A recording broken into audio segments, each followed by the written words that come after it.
Hello,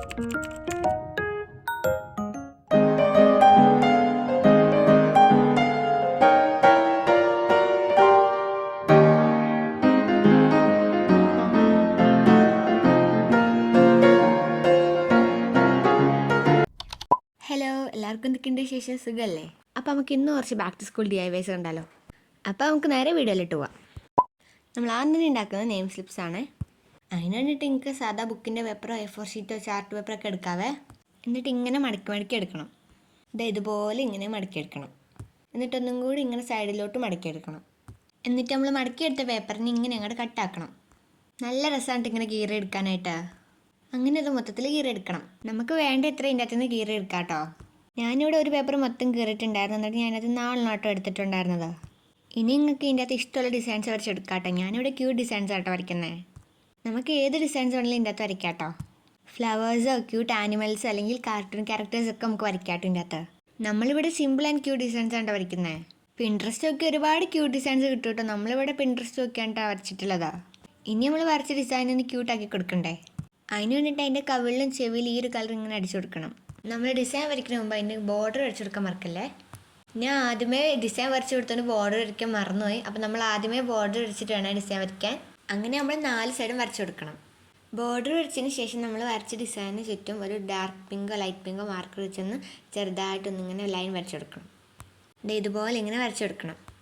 എന്നിട്ട് നമ്മൾ അതിൻ്റെ അകത്ത് name, class, division, roll number, subject, സ്കൂളൊക്കെ എഴുതി കൊടുക്കാം കേട്ടോ. നമ്മൾ എഴുതിയിട്ട് സ്ഥലം എന്തെങ്കിലും ഇല്ലെങ്കിൽ നമുക്ക് ശരിക്കും സ്കൂൾ എഴുതേണ്ട ആവശ്യമില്ല. നമ്മളൊരു ഭംഗിക്ക് വേണ്ടി മാത്രമാണ് സ്കൂൾ എഴുതുന്നത്. ഇതുപോലെ എല്ലാം അങ്ങോട്ട് എഴുതി കൊടുക്കുക. എന്നിട്ട് നമ്മൾ അതിൻ്റെ അകത്ത് ടേപ്പ് ഒട്ടിച്ചു കൊടുക്കണം കേട്ടോ. ബബിൾസ് വരാതെ രീതിക്ക് വേണ്ടി ടേപ്പ് ഒട്ടിക്കാൻ ഇതുപോലെ ടേപ്പ് ഒട്ടിച്ചു കൊടുക്കണം. ടേപ്പ് ഒട്ടിക്കണ മുമ്പ് ഇങ്ങനെ വരച്ചു കൊടുക്കാൻ മറക്കല്ല കേട്ടോ. ഞാൻ മറന്നുപോയായിരുന്നു വരച്ചു കൊടുക്കാൻ. അപ്പോൾ നമ്മുടെ നെയിം സ്ലിപ്സ് ഇവിടെ റെഡി ആയിട്ടുണ്ട്. ഇനി നമ്മൾ ഉണ്ടാക്കാൻ നമ്മുടെ ബുക്ക് മാർക്ക് കേട്ടോ. അതിന് വേണ്ടി ഈ കാണിക്കുന്ന പോലത്തെ ഒരു പേപ്പർ ഇങ്ങനെ കട്ട് ചെയ്തെടുക്കുക. കുറച്ചും കൂടി കട്ടിയുള്ള പേപ്പർ വേണ്ട എടുക്കാനായിട്ട്. എന്നിട്ട് നമുക്ക് അതിൻ്റെ അകത്ത് ഇഷ്ടമുള്ള ഡിസൈൻസ് വരച്ചു കൊടുക്കാം കേട്ടോ. ഞാനിപ്പോൾ ഇവിടെ വരയ്ക്കുന്ന ചെറിയൊരു ഡിസൈനാണ്. റെഡ് സ്കെച്ച് കൊണ്ട് ആ ഒരു പേപ്പറിൻ്റെ പല ഭാഗത്തു കൂടി ഇങ്ങനെ 2 ഡോട്ട്സ് ഇങ്ങനെ ഇട്ട് കൊടുക്കാം കേട്ടോ.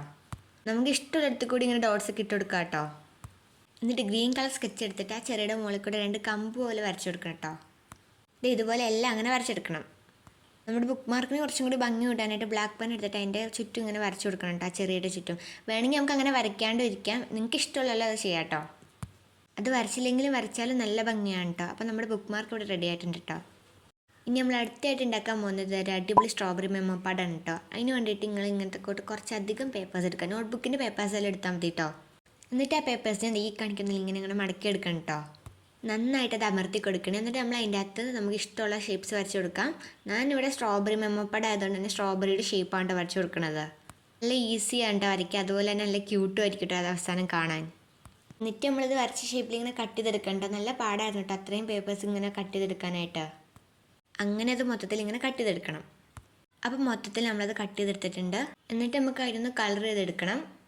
ഫസ്റ്റ് തന്നെ നമ്മളത് സ്ട്രോബെറി ലീവ്സിൽ ഇങ്ങനെ കളർ ചെയ്ത് കൊടുക്കണേ. ഈ കാണിക്കുന്ന പോലെ ഇങ്ങനെ കളർ ചെയ്തെടുത്തോട്ടോ. അങ്ങനെ മൊത്തം കളർ ചെയ്തെടുത്തതിന് ശേഷം നമ്മൾ ആ ഒരു സ്ട്രോബെറിയുടെ ബോർഡറിന് ചുറ്റും ഒരു ലൈറ്റ് പിങ്ക് കളർ സ്കെച്ചും കൂടി ഒന്ന് കളർ ചെയ്തെടുക്കണം. ഇതുപോലെ ഇങ്ങനെ ആ ബോർഡറിലൂടെ മാത്രം ഇങ്ങനെ ഒന്ന് കളർ ചെയ്തെടുക്കണം. അങ്ങനെ നമ്മൾ കട്ട് ചെയ്ത് വെച്ച എല്ലാ പേപ്പേഴ്സും ഇതുപോലെ തന്നെ കളർ ചെയ്തെടുക്കണേ. ഇങ്ങനെ അതിൻ്റെ ബോർഡർ മാത്രം കൊടുക്കാനായിട്ട് നല്ല രസമാണ്. അങ്ങനെ നമ്മളിതെല്ലാം ഇങ്ങനെ കളർ ചെയ്തെടുത്തിട്ടുണ്ട് കേട്ടോ. ഇനി നമ്മൾ കളർ ചെയ്ത് വെച്ചതിൻ്റെ അകത്ത് നിന്ന് ഒരെണ്ണം എടുത്തിട്ട് ഇതുപോലെ മൊത്തം അതിനകത്ത് ഇങ്ങനെ കളർ ചെയ്തെടുക്കണേ.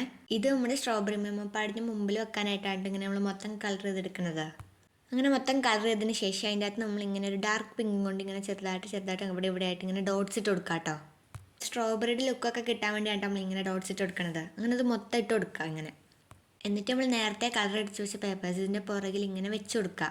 എന്നിട്ട് പേപ്പർ ക്ലിപ്സ് എടുത്തിട്ട് നമുക്ക് ഇങ്ങനെ അതിൻ്റെ അകത്ത് ക്ലിപ്പ് ചെയ്ത് കൊടുക്കണം. എന്നിട്ട് നമുക്ക് അതിനിങ്ങനെ പറിക്കുന്ന രീതിക്ക് ആക്കണ്ടേ. അതിന് വേണ്ടിയിട്ട് നമ്മളൊരു പശ എടുത്തിട്ട് അതിൻ്റെ മുകളിൽ കൂടി ഇങ്ങനെ ജസ്റ്റ് ഒന്ന് തേച്ച് കൊടുക്കുക. എന്നിട്ട് അതൊന്ന് കൈ കൊണ്ട് ഇങ്ങനെ പരത്തി കൊടുക്കുക കേട്ടോ. പശ എടുക്കുമ്പോൾ നമ്മൾ ഫെവിക്കോൾ തന്നെ യൂസ് ചെയ്യാൻ നോക്കുക കേട്ടോ. കാരണം അതാണ് കുറച്ചും കൂടി നല്ലത് നമ്മളിതിങ്ങനെ ഒട്ടിക്കുമ്പോൾ കേട്ടോ. എന്നിട്ട് നമ്മൾ അത് മൊത്തം ഇങ്ങനെ തേച്ച് കൊടുക്കുക കേട്ടോ. ശേഷം നമ്മളിതിനെ ഒന്ന് ഉണക്കാനിട്ട് വെക്കുക കുറച്ച് നേരം കേട്ടോ. എന്നാലുള്ളൂ നമുക്ക് ആ ഒരു പറിക്കണ ഇതിലൊക്കെ കിട്ടത്തുള്ളൂ കേട്ടോ. എന്നിട്ട് ഇതുപോലൊരു പേപ്പർ എടുത്തിട്ട് അതിൻ്റെ അകത്ത് നമ്മൾ സ്കെച്ചും കൊണ്ട് സ്ട്രോബെറി മെമ്മോ പാഡ് ഒന്ന് എഴുതി കൊടുക്കുക കേട്ടോ. ഇപ്പം അങ്ങനെ എഴുതിയില്ലെങ്കിലും കുഴപ്പമില്ല, എഴുതിയാലും കുഴപ്പമില്ല കേട്ടോ. എന്ത് ചെയ്താലും അതിന് ഭംഗിയാണ് കേട്ടോ. ഇങ്ങനെ എഴുതി കഴിഞ്ഞതിന് ശേഷം നമ്മൾ നേരത്തെ ഉണ്ടാക്കി സെറ്റാക്കി വെച്ച് നമ്മുടെ സ്ട്രോബെറി മെമ്മോ പാഡ് അതിൻ്റെ അകത്ത് ഒട്ടിച്ച് കൊടുക്കുക കേട്ടോ. നമ്മുടെ മെമ്മോ പാഡ് ഇവിടെ നല്ല ഉണങ്ങി സെറ്റായിട്ട് നമുക്ക് കിട്ടിയിട്ടുണ്ട് കേട്ടോ. ഇപ്പം നമ്മൾ പറിക്കാൻ പറ്റുന്ന രീതിക്കൊക്കെ ആയിട്ടുണ്ട് കേട്ടോ. അടിപൊളിയായിട്ട് അത് കാണാനായിട്ട്. നല്ല ക്യൂട്ടും ആണ് കേട്ടോ കാണാൻ. ഇനി നമ്മൾ നേരത്തെ പറഞ്ഞ പോലെ ഒരു സ്ട്രോബെറി മാമപ്പാട് അതിനകത്ത് ഒട്ടിച്ചെടുക്കാം കേട്ടോ. ഒട്ടിച്ചെടുത്താൽ നമ്മൾ സ്ട്രോബെറി മാമപ്പാട് ഇവിടെ സെറ്റ് ആയിട്ടുണ്ട് കേട്ടോ. അപ്പോൾ ഇതാണ് നമ്മുടെ സ്ട്രോബെറി മാമപ്പാട്. ഇനി നമ്മൾ അടുത്തായിട്ട് ഉണ്ടാക്കാൻ പോകുന്ന ടൈം ടേബിളാണ്. അതിന് വേണ്ടിയിട്ട് ഇതുപോലൊരു പേപ്പർ എടുത്തിട്ട് ഈ കാണിക്കുന്ന പോലെ ഇങ്ങനെ വരച്ചെടുക്കാം കേട്ടോ. എന്നിട്ട് അതിനെ ബ്ലാക്ക് പെന്നും കൊണ്ട് ഇങ്ങനെ ഔട്ട്ലൈൻ ചെയ്തെടുക്കണേ. അങ്ങനെ ഇത് മൊത്തത്തിൽ ഇങ്ങനെ ഔട്ട്ലൈൻ ചെയ്തെടുക്കണം. ഈ ഒരു ടൈം ടേബിൾ നമ്മൾ ഉണ്ടാക്കിയിരിക്കുന്നത് സ്ട്രോബെറി തീമിലാണ് കേട്ടോ. അങ്ങനെ നമ്മൾ ഉണ്ടാക്കിയ പകുതി സാധനം മൊത്തത്തിൽ സ്ട്രോബെറി തീമാണ് കേട്ടോ. കാരണം സ്ട്രോബെറി നല്ല ക്യൂട്ടാണല്ലോ കാണാൻ. ഈ ഔട്ട്ലൈൻ ചെയ്തെടുക്കാൻ നല്ല സിമ്പിളാണ് കേട്ടോ. കാരണം നമ്മളിത് വരച്ചിരിക്കുന്നത് ഇങ്ങനെ വെറുതെ പൊക്കിയും താഴ്ത്തിയല്ലേ. അങ്ങനെ ഇത് മൊത്തത്തിൽ വരച്ചെടുക്കണം. ശരിക്കും ഈ ഒരു ടൈം ടേബിൾ വരയ്ക്കാൻ നല്ല സിമ്പിളാണ് കേട്ടോ. അതുപോലെ തന്നെ ഇതിൻ്റെ തീമും നല്ല സിമ്പിളുമാണ്, നല്ല ക്യൂട്ടുമാണ് കേട്ടോ. അങ്ങനെ ഇത് മൊത്തം നമുക്ക് ഔട്ട്ലൈൻ ചെയ്തെടുക്കാം. ഔട്ട്ലൈൻ ചെയ്ത് കഴിഞ്ഞാൽ പിന്നെ നമുക്ക് ഇതിനൊന്ന് മൊത്തം കളർ ചെയ്തെടുത്താൽ മതി. അപ്പോൾ നമ്മളതങ്ങനെ മൊത്തത്തിലൊന്ന് ഔട്ട്ലൈൻ ചെയ്ത് കഴിഞ്ഞിട്ടുണ്ട്. ഇനി നമുക്ക് ഇതിന് മൊത്തം ഒന്ന് കളർ ചെയ്തെടുക്കണം. എനിക്ക് ഈ കളർ ചെയ്യുമ്പോൾ നല്ലൊരു സാറ്റിസ്ഫാക്ഷൻ കിട്ടും കേട്ടോ. കാരണം നല്ല രസമല്ല ഇങ്ങനെ കളർ ചെയ്യാനായിട്ട്, നല്ല ഭംഗിയുണ്ടായിരിക്കും കേട്ടോ കാണാൻ. അങ്ങനെ നമ്മളത് മൊത്തത്തിൽ കളർ ചെയ്തെടുക്കണം. നമുക്ക് ഇതിനകത്ത് വേണമെങ്കിൽ സ്ട്രോബെറി അല്ലെങ്കിൽ വേറെ ഏത് ഡിസൈൻസ് വേണമെങ്കിൽ വരയ്ക്കട്ടെ, അല്ലെങ്കിൽ വരച്ചില്ലെങ്കിലും കുഴപ്പമില്ല. എന്ത് ചെയ്താലും നമ്മുടെ ടൈം ടേബിൾ നല്ല രസമായിരിക്കട്ടെ. പിന്നെ നമ്മൾ സ്ട്രോബെറി വെച്ചാൽ കുറച്ചും കൂടി ക്യൂട്ടാവാൻ വേണ്ടി കേട്ടോ. അങ്ങനെ ആ ഒരു സ്ട്രോബെറീസിനെ മൊത്തം ഒന്ന് കളർ ചെയ്തെടുക്കുക. എന്നിട്ട് നമ്മൾ കളർ ചെയ്ത് കൊടുത്ത ടൈം ടേബിൾ ചുറ്റും മൊത്തത്തിൽ ഇങ്ങനെ കളർ ചെയ്തെടുക്കാം കേട്ടോ. പിന്നെ അതിൻ്റെ അകത്ത് നമ്മൾ ആവശ്യമുള്ള കാര്യങ്ങളൊക്കെ എഴുതി കൊടുക്കണം. ഈ ഒരു വലിയ കോളത്തിൽ ടൈം ടേബിളിന് ആദ്യം എഴുതി കൊടുക്കണം കേട്ടോ. എന്നിട്ട് നമ്മൾ ആ ഒരു ചെറിയ കോളത്തിനകത്ത് Monday, Tuesday, Wednesday, Thursday, Friday ഒക്കെ എഴുതണം. പിന്നെ നമ്മൾ ആ ഒരു സ്ട്രോബെറിയിൽ ചെറിയ ചെറിയ ഡോട്ട്സ് ഇട്ട് കൊടുക്കണം കേട്ടോ.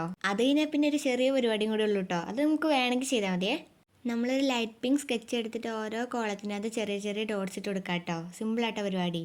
അങ്ങനെ ആ ഒരു പരിപാടിയും കൂടി കഴിഞ്ഞാൽ നമ്മുടെ ടൈം ടേബിളിലൂടെ സെറ്റ് ആട്ടോ. ഇനി നമ്മൾ ഉണ്ടാക്കിയ ടൈം ടേബിളിൻ്റെ മുകളിൽ ടേപ്പ് അടിച്ച് കൊടുക്കണം കേട്ടോ. അങ്ങനെ ടേപ്പും കൂടി ഇട്ട് ചെയ്ത് നമ്മുടെ ടൈം ടേബിളിലൂടെ സെറ്റാണ്. അപ്പോൾ നമ്മുടെ ക്യൂട്ട് ടൈം ടേബിളിലൂടെ റെഡി ആയിട്ടുണ്ട് കേട്ടോ. അടുത്തായിട്ട് നമുക്ക് വീക്ക്ലി പ്ലാനർ ഉണ്ടാക്കാം. അതിന് വേണ്ടിയിട്ട് ഇതുപോലത്തെ ഒരു പേപ്പർ എടുത്തിട്ട് അതിനകത്ത് ഈ കാണിക്കുന്ന പോലെയൊക്കെ വരച്ചെടുക്കാം കേട്ടോ. എന്നിട്ട് നമ്മൾ അതിന് ഔട്ട്ലൈൻ ചെയ്ത് കൊടുക്കണം. ഇതുപോലെ. എന്നിട്ട് നമ്മൾ അതിനകത്ത് ആവശ്യമുള്ള കാര്യങ്ങളൊക്കെ എഴുതി കൊടുക്കുക. വീക്ക്ലി പ്ലാനർ ആയതുകൊണ്ട് തന്നെ നമ്മൾ ഫസ്റ്റ് തന്നെ അതിനകത്ത് ഡേയ്സ് ആയിട്ട് എഴുതി കൊടുക്കണം. 7 ഡേയ്സ് എഴുതാൻ മറക്കല്ലേ. അങ്ങനെ എല്ലാ കാര്യങ്ങളും എഴുതി കൊടുക്കണം. ഇതിൻ്റെ അകത്ത് അത്യാവശ്യത്തിന് കുറച്ച് കൂടുതൽ കാര്യങ്ങൾ എഴുതാറുണ്ട്. ഈ വീക്ക്ലി പ്ലാനറൊക്കെ ശരിക്കും നല്ല സിമ്പിളാണ് കേട്ടോ. ഒരു പഴയ ബുക്കിൻ്റെ പേപ്പറും പേനയും ടേപ്പൊക്കെ വന്നിട്ട് ഇത് ഉണ്ടാക്കാൻ. അങ്ങനെ എല്ലാ കാര്യങ്ങളും എഴുതി കൊടുത്തതിന് ശേഷം നമ്മൾ ഏറ്റവും മുകളിൽ വീക്ക്ലി പ്ലാനറിനും കൂടി എഴുതി കൊടുക്കാം കേട്ടോ. എന്നിട്ട് അതിൻ്റെ സൈഡിൽ ഏതാ വീക്കെന്ന് അറിയാൻ വേണ്ടി വീക്കെന്ന് എഴുതി കൊടുക്കണം. എന്നിട്ട് നമ്മൾ ഈ കാണിച്ച ഭാഗങ്ങളിലെല്ലാം ഇങ്ങനെ ഒന്ന് ഹൈലൈറ്റ് ചെയ്ത് കൊടുക്കണം കേട്ടോ. ശേഷം ടേപ്പും കൂടെ ഒടിച്ച് കഴിഞ്ഞാൽ നമ്മുടെ വീക്ക്ലി പ്ലാനർ ഇവിടെ സെറ്റ് ആവും കേട്ടോ. നമ്മൾ ഈ ടേപ്പ് ഒടിച്ചില്ലെങ്കിൽ ഒറ്റ യൂസിനുള്ളതായിട്ടോ കാണത്തുള്ളൂ. അപ്പോൾ നമ്മുടെ വീക്ക്ലി പ്ലാനർ ഇവിടെ സെറ്റ് ആയിട്ടുണ്ട് കേട്ടോ. ഇനി നമ്മൾ അടുത്തായിട്ട് ഉണ്ടാക്കാൻ നമ്മുടെ നോട്ട്ബുക്കാണ്. അതിന് വേണ്ടിയിട്ട് ഇങ്ങനത്തെ കുറച്ച് പേപ്പേഴ്സ് എടുക്കാം കേട്ടോ. എന്നിട്ട് ഈ കാണിക്കുന്ന നല്ലത് മടക്കി കൊടുക്കണേ. ഇത് ആർക്ക് വേണമെങ്കിലും ഉണ്ടാക്കാൻ പറ്റുന്ന ഒരു സിമ്പിൾ നോട്ട്ബുക്കാട്ടോ. എന്നിട്ട് നമ്മൾ അതിൻ്റെ അകത്ത് സ്റ്റാപ്ലർ അടിച്ചു കൊടുക്കണം. അങ്ങനെ 3 സൈഡിലും സ്റ്റാപ്ലർ അടിച്ചു കൊടുക്കണം. ഇതുപോലെ അടിച്ചു കൊടുക്കണം. എന്നിട്ട് നമ്മൾ നേരത്തെ എടുത്ത പോലെ തന്നെ ഒരു പേപ്പറും കൂടി എടുക്കാം കേട്ടോ. എന്നിട്ട് നമ്മൾ ഉണ്ടാക്കി വെച്ച ബുക്കിൻ്റെ പുറത്ത് ഇങ്ങനെ വെച്ച് കൊടുക്കുക. എന്നിട്ട് നന്നായിട്ട് അത് അമർത്തുക കേട്ടോ. എന്നിട്ട് വേണം നമ്മളത് ഒട്ടിക്കാനായിട്ട്. എന്നിട്ട് നമ്മൾ ഈ കാണിക്കുന്ന പോലെ ആ ഒരു ബുക്കൊന്ന് ഒട്ടിച്ചെടുക്കാം കേട്ടോ. അങ്ങനെ ഒട്ടിച്ച് കഴിഞ്ഞാൽ നമ്മുടെ ആ ഒരു ബുക്കിൻ്റെ ഏകദേശം പണി തീരാറായിട്ടോ. പിന്നെ നമ്മൾ ആ ഒരു ബുക്കിനൊന്ന് കുറച്ചും കൂടി ഭംഗിയാക്കണ്ടേ. അതിന് വേണ്ടിയിട്ട് നമുക്ക് ഇഷ്ടമുള്ള ഏതെങ്കിലും ഡിസൈൻ്റെ അത് വരച്ച് കൊടുക്കാം കേട്ടോ. നമ്മളിവിടെ വരയ്ക്കുന്ന ഒരു ബണ്ണിയാണ് കേട്ടോ. വെറും ബണ്ണിയല്ല, ഒരു ക്യൂട്ട് ബണ്ണിയാട്ടോ നമ്മൾ വരയ്ക്കണത്. അങ്ങനെ അത് വരച്ച് ജസ്റ്റ് കളർ ചെയ്താൽ നമ്മുടെ നോട്ട്ബുക്ക് കൂടെ സെറ്റ് ആട്ടോ. അടുത്തായിട്ട് നമ്മൾ ഉണ്ടാക്കാൻ പോകുന്നത് വേറൊരു വീക്ക്ലി പ്ലാനറാണ്. അതിന് വേണ്ടിയിട്ട് ഇതുപോലത്തെ ഒരു പേപ്പർ എടുത്തിട്ട് ഈ കാണിക്കുന്ന പോലെ ഇങ്ങനെ വരച്ചെടുക്കാം കേട്ടോ. നമുക്ക് ഇഷ്ടമുള്ള ഡിസൈൻസ് വരയ്ക്കാട്ടെ. നല്ല സിമ്പിളായിട്ടുള്ളൊരു ഡിസൈൻ ആട്ടോ.